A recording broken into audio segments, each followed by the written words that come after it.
because we get to decide what is normal. And,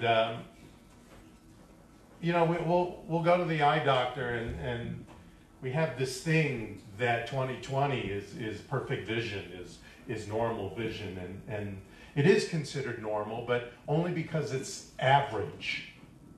20/20 is considered average visual acuity, and outside of the United States, actually, they don't call it 20/20, they call it 6/6, because everything's in meters.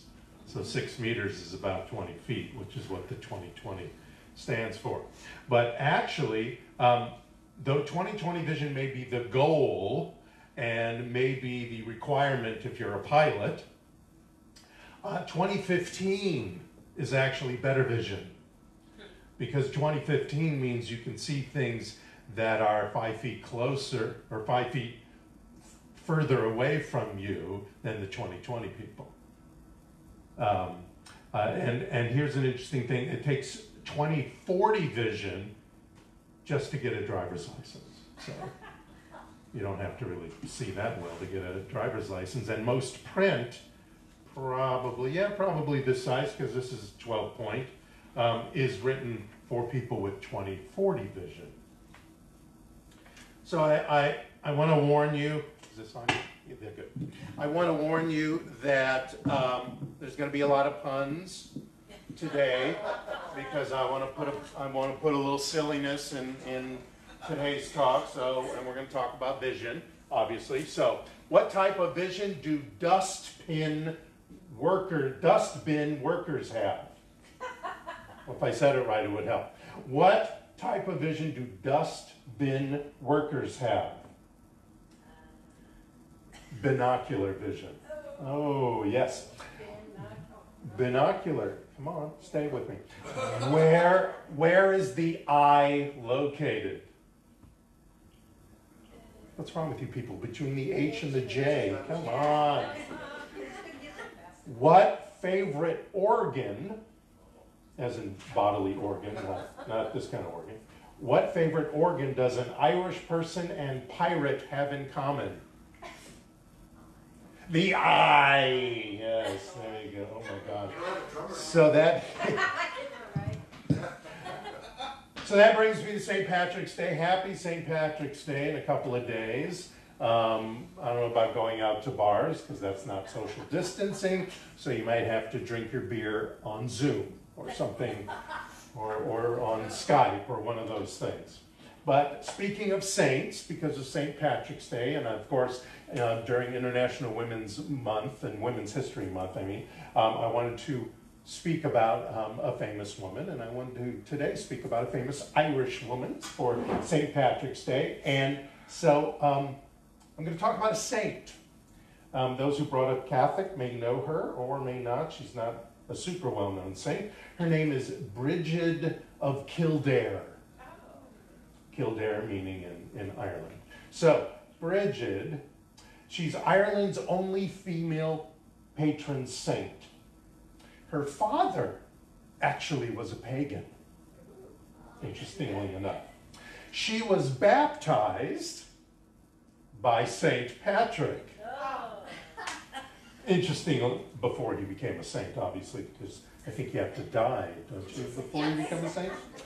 She is the patron saint of babies, blacksmiths, boatmen, cattle, chicken farmers, children whose parents are not married,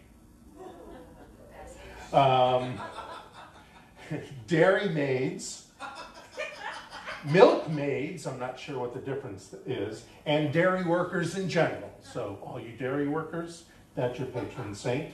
Also, infants, mariners, midwives, poultry raisers, printing presses. Didn't know a printing press actually had a patron saint.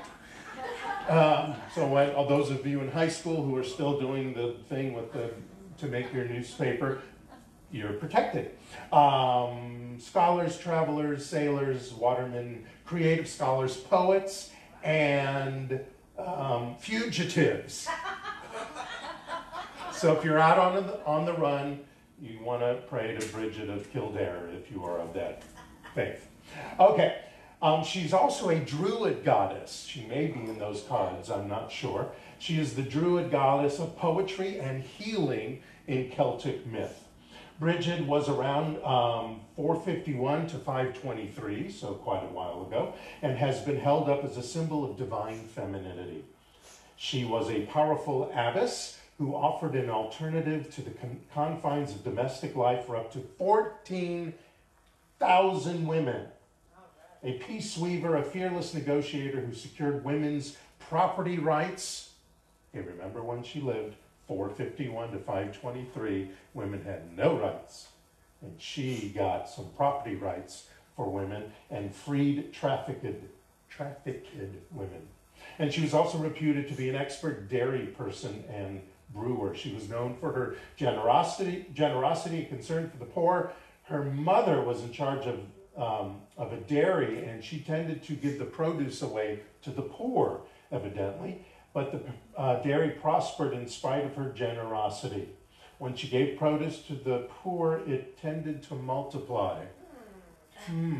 Sounds familiar? When she gave water to a thirsty stranger, the water turned to milk. Now, not really milk, because we know it was Ireland, so it turned into Guinness. Her famous quote is, "Christ dwells in every creature." So the Christ consciousness is what she was talking about, dwells in everyone. She was another one, way ahead of her religion. She was a mystic who knew that the divine is within and dwells within. So visual acuity, I was talking about visual acuity earlier with the whole 20/20 vision thing. When you get a visual acuity test, you may not realize it, but they're also examining other visual and vision skills like your peripheral awareness, your eye coordination, your depth perception, your ability to focus, and your color vision. I remember when I was little, I don't know why they thought that, but they thought I was colorblind. Maybe I just didn't understand the names or something, I don't remember. But I remember going to the eye doctor and they did this chart and you had to find things that were behind the color circles or balls or something, and I was right, so I don't know what happened. So I want to make sure that we don't confuse our visual acuity or our mental acuity with our most powerful acuity, which is our spiritual acuity. A man went to a specialist to get his eyes tested, and he said, "Doctor, will I be able to read while wearing glasses?" The doctor said, "Yes, of course. Why not?" And he said, "Oh, how wonderful that will be. I've been illiterate for so long."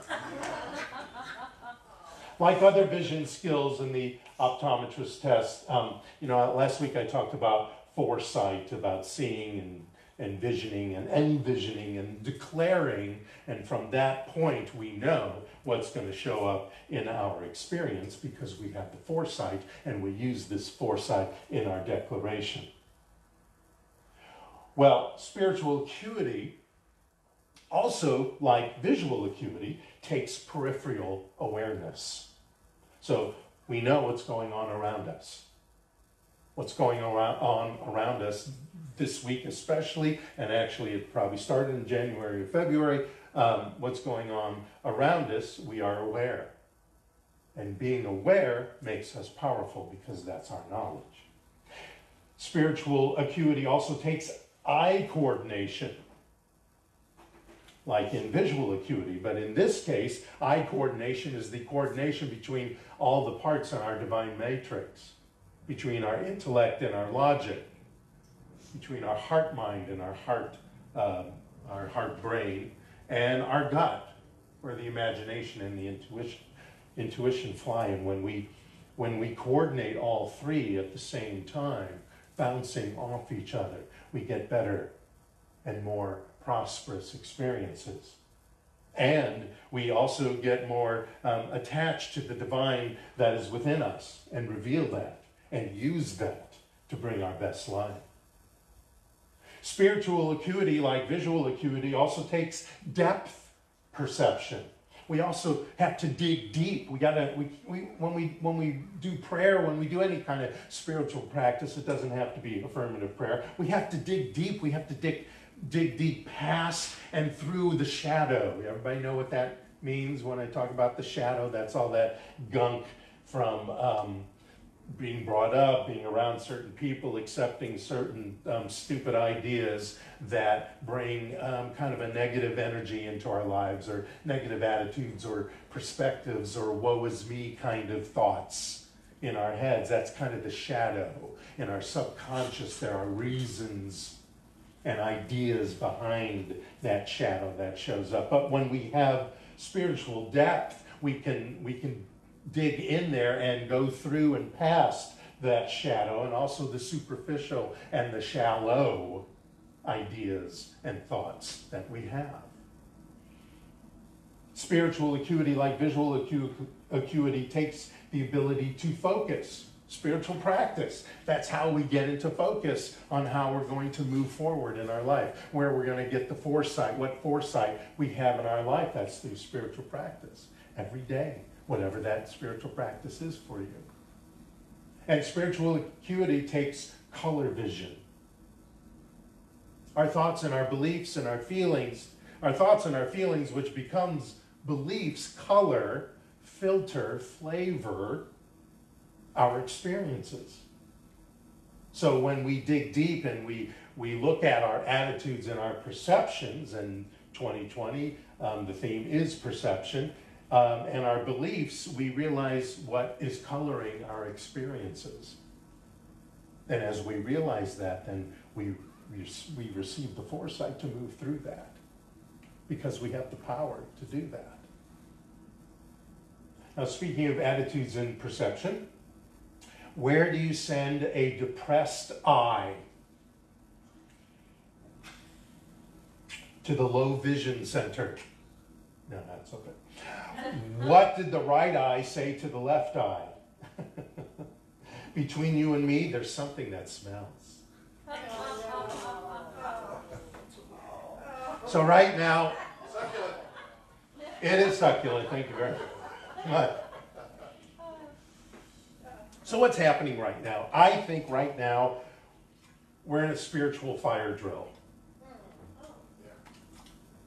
I'm not trying to lessen what's going on. There's many people who are ill, and of course many people who have made their transition because of what's going on. But I think in the greater universal idea of the coronavirus and what it brings, including the fears, and including the oneness, where people are going to their neighbors who are maybe elderly or infirm and can't get out, or if they get out, it's probably not safest for them, because you never know with so many of us around here who has what and where and when. So people are going to their neighbors, and I saw it just yesterday, actually, going to their neighbors and say, can I get you anything? If you need anything, here's my number, call me.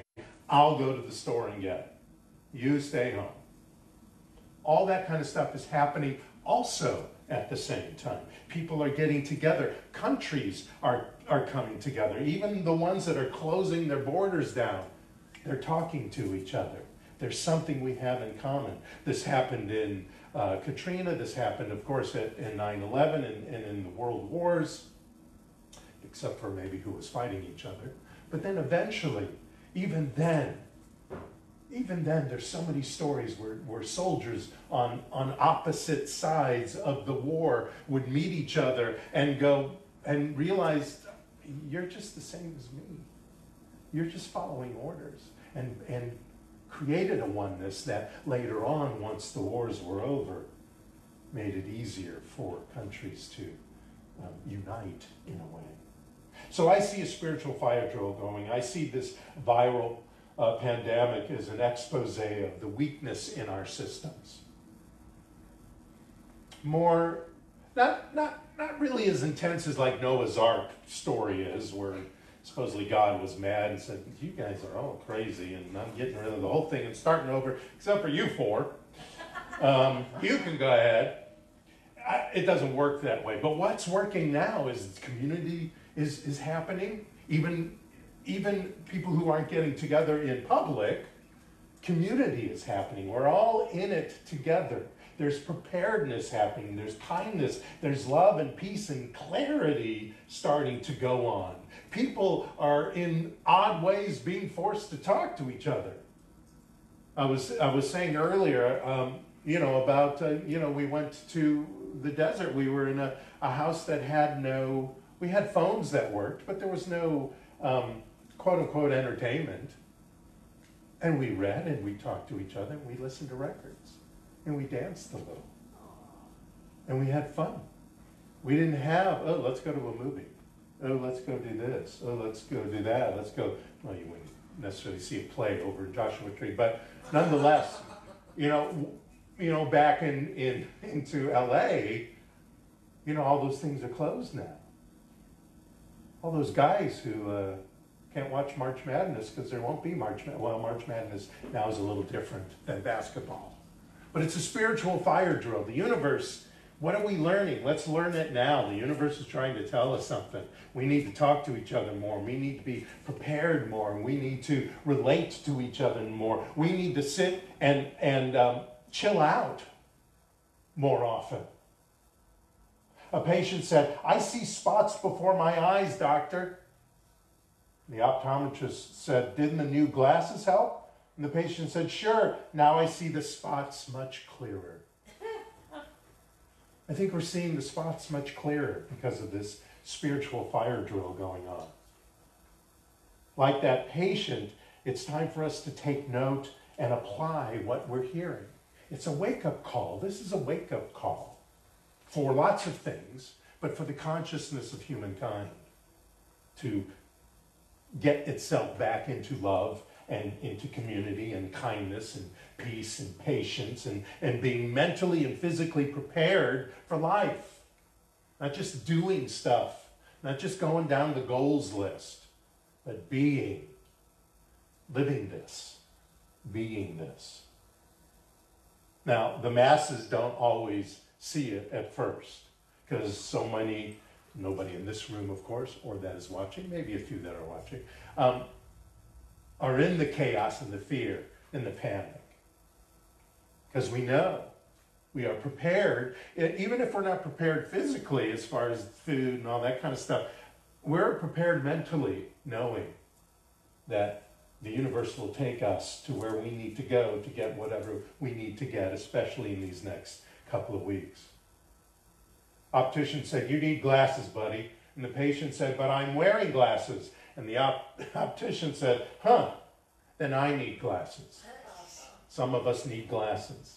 Some of us will need corrective lenses in spirit, in our minds, to see through this, to see through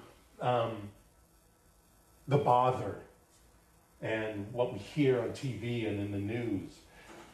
This will bring out the crap and the shadow and the fears in people, and it also will bring out the kindness and the gratitude of others.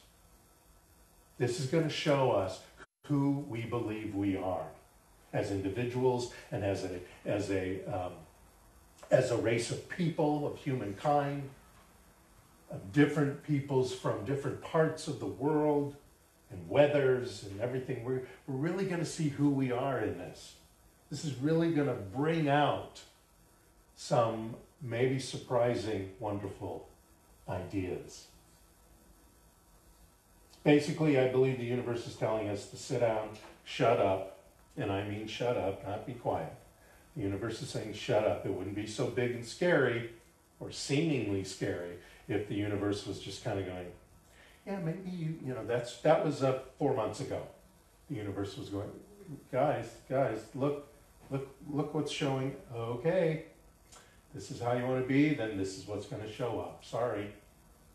It's going to suck, maybe. It's up to you. It's up to you if it sucks. So it's telling us to shut up. Shut up. I can't figure that out. To shut up, sit down, and get centered. There's a letter that I read, and I'm not gonna read it, but basically it was a letter from somebody in China who was being quarantined, and he wrote it to to a friend who he knew could get it to somebody or something, and had to go through several people. And basically he was saying the same thing I was just talking about, that this quarantine here in China, this viral dis-ease and this mental and spiritual dis-ease is showing up by bringing people together. And as we come together, that's how we come together in spirit and in community, maybe not necessarily in physicality, but as we come together in that way, he says in this letter, that virus will go away because it will have no place to live. Remember your biology of belief. So we need to slow down, get centered, breathe, talk to one another, take time to view the inside stuff, creativity, imagination, inspiration. Allow that to now's a good time.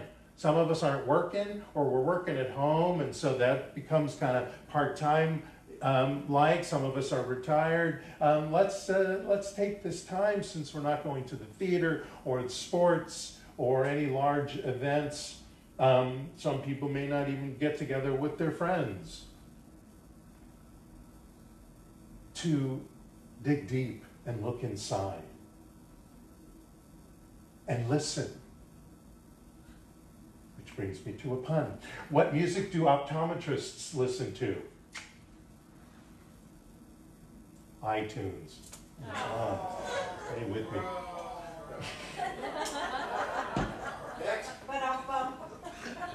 Those were the good ones. There were more. So let's not pray and hope. Let's pray and know. Let's wash our hands, touch elbows, do the bow and namaste, everyone. Actually, that's so wonderful that they're doing that internationally in conferences, especially where politicos are getting together. They're actually doing this namaste thing. Too many of them don't know exactly what they're meaning by the words namaste. They just think it's a nice greeting, like aloha, which also has a deeper meaning than just hi, as well as shalom, which also has a deeper meaning than hi or see ya. They're starting to say namaste, but just by using that word, whether they know what they're saying or not, is bringing more peace and more recognition into our lives, into the lives around the world. Skip the psychology of virology and get into the theology of love. There's a guy who wrote a book called Loveology, which is kind of the theology of love. This is what that time is. Spread love, not germs. Practice the biology of belief simultaneously with the physiology of social distance and hand washing. We can know the power that we have over ourselves and over the DNA and over whatever bacteria or even viruses that are hopping around in our bodies. We know by science that we have power over that. We have mental and spiritual power as well as the power of medicines. And we put those together with a little social distancing, a little extra hand washing, and we're safe. We are safe. Instead of being fearful, be cheerful from a few feet away.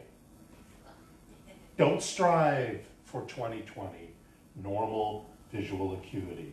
Be and envision the perfect spiritual acuity. It's not a number. We're not talking about numbers here. It's a knowing. It's our birthright. It's our birthright to have spiritual acuity that protects us. That protects us not just in physicality, but protects us because we know, oh, don't go there. We'll be safer not to go there. I can go there next week or a few weeks from now. I'll go here, but I'll wait, I'll wait in line patiently. I'll wash my hands. I'll do happy birthday twice or whatever song you want to sing for 20 seconds. I have maybe some sanitizer if you're fortunate and rich. And you use it. You use it. Everybody on agreement with that? Yes? Yes? What did the sailor say to the captain of the optometrist's boat? Aye, aye, Captain. That's right. Aye, aye, Captain. Namaste.